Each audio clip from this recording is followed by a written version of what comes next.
A whistleblower is somebody who says, here is wrongdoing, here is the proof. A leaker is someone who takes a set of documents and releases them to the public. Now, the motivation for Snowden very much so was, in essence, whistleblowing, but there were many documents included in the leaking that did not pertain to these particular actions, but it did prove the NSA was illegally and unconstitutionally spying on the American people. And that's a problem for the U.S. government. So what do? The U.S. government will go to Australia or the UK and say, oh, won't someone spy on this priest? If you get the reference. And then, well, look, we never asked anyone to spy on anyone. It is not unconstitutional or illegal for the U.S. to spy on a foreign individual. So in the UK, where they have a little bit, I think it's a little bit easier to spy on people than it is in the U.S., they just ask the U.S. to spy on their citizens. You see how simple it is? It's a big club. And they decided, we can get around these pesky human rights protections by simply spying on each other's citizens. And we agree. And this is how they try to pull it off, as if we are stupid. The Obama administration, it would seem, their intelligence agencies knew that they could not directly engage in these actions, so they asked foreign countries to do it instead, which generated the reason for the Russia collusion narrative. In other words, the U.S. and its allies engaged in a criminal, seditious conspiracy against the upcoming president, the frontrunner for the Republican Party, because this happened before he was even elected, and then sought to sabotage the U.S. presidential administration and the will of the American people. Barack Obama should be impeached because, yes, he would need to be impeached for these actions. He should be convicted. I hate to say it, my friends, that'll never happen. You've got this tremendous story coming out of New York. A Democrat won George Santos's seat because 103 Republicans voted to oust George Santos for no reason. Meanwhile, Democrats would never turn on their own. So long as that's the case, oh man, we're in trouble, I suppose. They say, quote, they were targets of our own intelligence community and law enforcement, targets for collection and misinformation, the source said.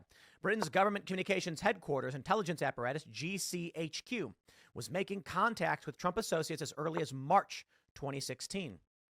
They were making contacts and bumping Trump people going back to March, a source told the outlet. They were sending people around the UK, Australia, Italy, the Mossad in Italy. The MI6 was working in an intelligence school they had set up.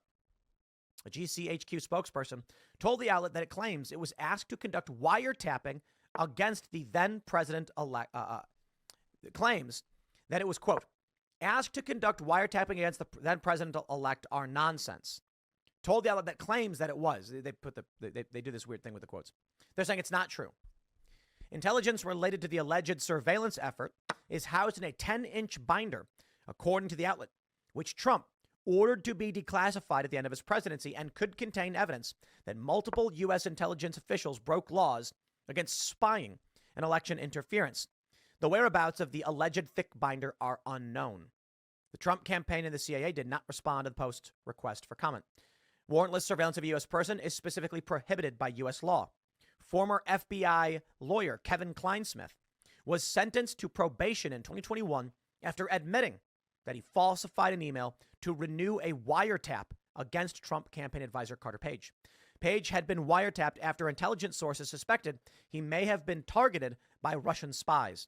The wiretap, which was approved by the secret Foreign Intelligence Surveillance Court, was reviewed several times after it was granted. Last March, Special Counsel John Durham concluded that the FBI investigation of Trump's alleged collusion with Russia was seriously flawed and had no basis in evidence, even after a 4-year review of the probe. In response, the FBI said it had implemented dozens of corrective actions since the improper Trump probe, and that the missteps identified in the report could have been prevented.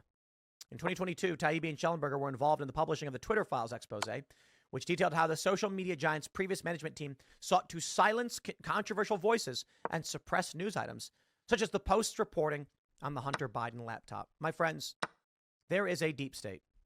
There is a criminal enterprise operating within the United States?